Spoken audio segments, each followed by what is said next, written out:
Bonjour, je suis très content de vous retrouver une nouvelle fois pour la présentation de cette canne spinning. C'est une canne de la marque Daiwa et le modèle c'est Twilight Coregon. Alors, je ne vais pas vous raconter de blagounettes, je ne suis pas un spécialiste de la pêche du Coregon. J'y vais 2 ou 3 fois par an seulement, malheureusement. Je dis malheureusement parce que c'est un poisson qui me fascine. J'ai toujours du mal à croire que par 24 mètres de profondeur, ce superbe poisson puisse faire la différence entre une nymphe qui est cerclée avec un fil marron et une autre qui est cerclée avec un fil noir ou doré. Tout ça par 24 mètres de profondeur, ça m'étonne toujours et pourtant c'est la réalité. Puisqu'encore la dernière fois quand nous y sommes allés avec Sylvain Russo, qui m'emmène régulièrement, eh bien c'était ça, il y avait une différence de nymphe et un voisin prenait poisson sur poisson, tandis que nous c'était un petit peu le désert. J'ai quand même pu mettre à profit cette sortie pour tester donc cette canne Twilight Coregon de la marque Daiwa. Alors la gamme Twilight compte une dizaine de modèles qui sont normalement dédiés à la pêche de la truite et de la perche, des pêches assez légères on va dire. C'est des cannes typées UL, ultra léger, de différentes longueurs et les responsables de Daiwa ont eu l'intelligence de sélectionner un modèle, un blanc, très fin comme vous le voyez, qui convient très bien pour la pêche du Coregon puisqu'il faut une canne très sensible avec une action très progressive pour pas décrocher le poisson. S'il a une toute petite bouche, il prend des petits hameçons très profonds. Donc c'est un combat, on va dire, tout en finesse. Et s'en souvient, ces canins sont très souvent équipés de sions amovibles. On va y revenir. En l'occurrence, là, il y a 2 sions qui sont vendus avec cette canne.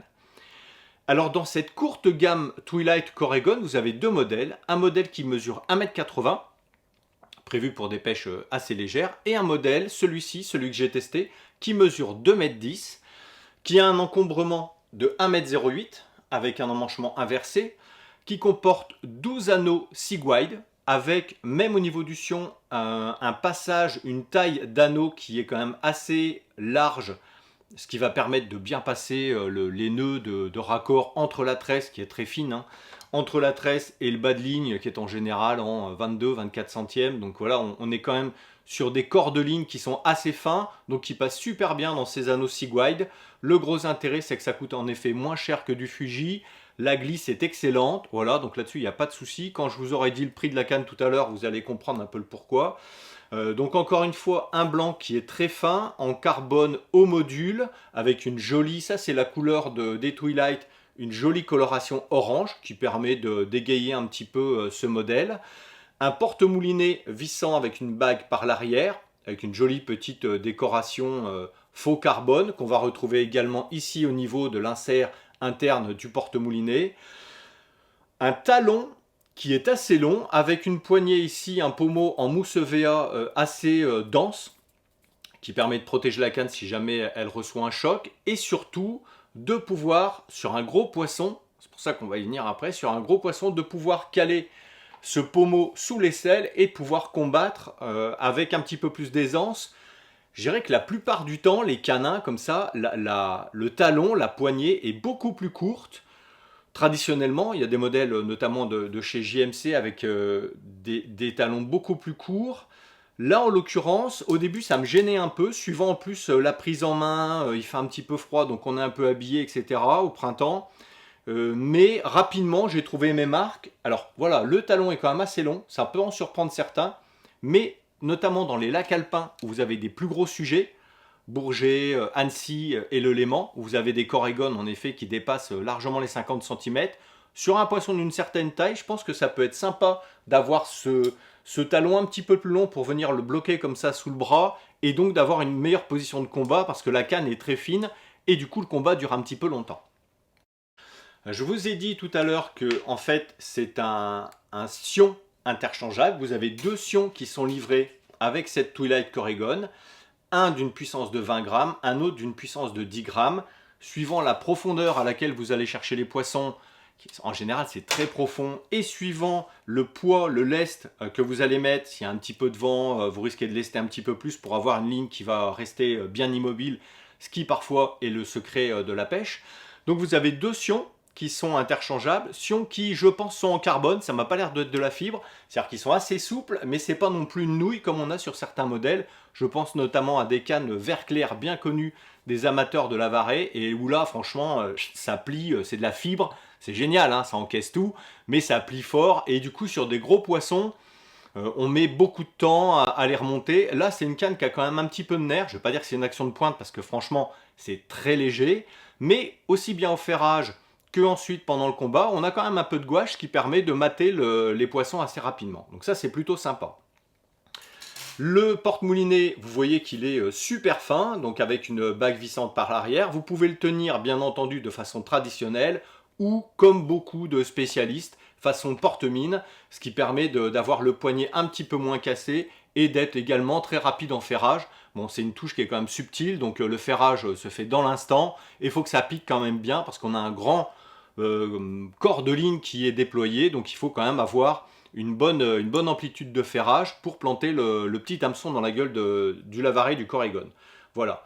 Moi, je l'avais équilibré avec un petit moulinet Daiwa en taille 1000 qui passait à la perfection. Donc franchement, ça fait un bon combo. Et encore une fois, voilà, je ne vous ai pas parlé du prix. Là, on est à 64 €. On est en 2024. 64 €. Donc, je dirais que pour des gens qui vont de temps en temps, qui ne sont pas des grands spécialistes, mais qui vont de temps en temps à cette pêche du Coregon, ça ne va pas vous faire un investissement super foufou. Donc, ça passe très bien. Et pour autant, encore une fois, vous aurez une canne de qualité. Je vous laisse regarder quelques minutes de pêche, c'est toujours sympa, le biotope est magnifique dans ces grands lacs. Là, on était dans le Jura avec Sylvain Russo, lac de Chalin, mais en général, c'est des biotopes qui sont magnifiques, en pleine montagne. Donc, ne serait-ce que pour les yeux, c'est quand même un régal. À très bientôt.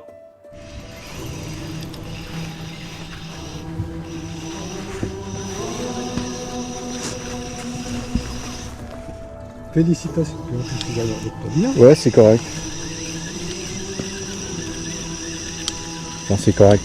Non, je sais pas, hein. Je suis pas un spécialiste. Hein. Non, tu montes, il doit à 6 mètres, 5 mètres.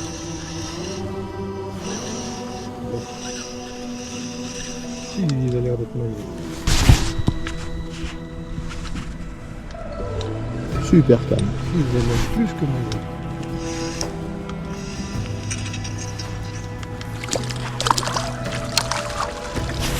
Et pan dans la boîte.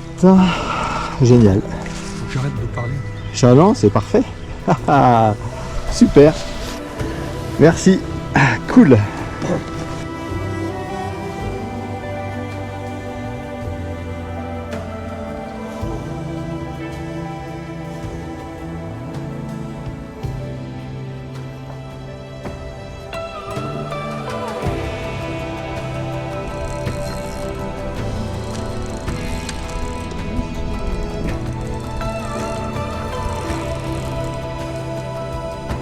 Joli, non? Moi, c'est correct.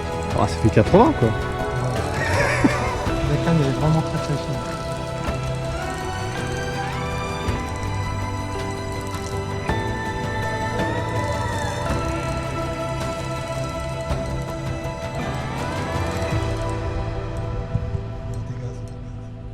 À des gazons.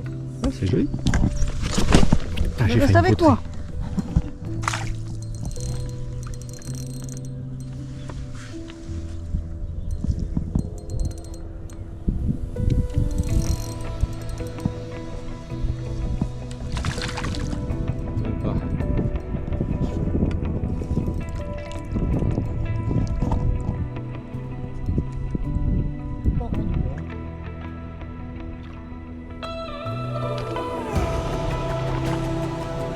Ouais.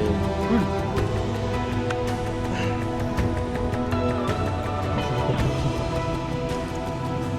Même lui, ça c'est plus, c'est des crochets.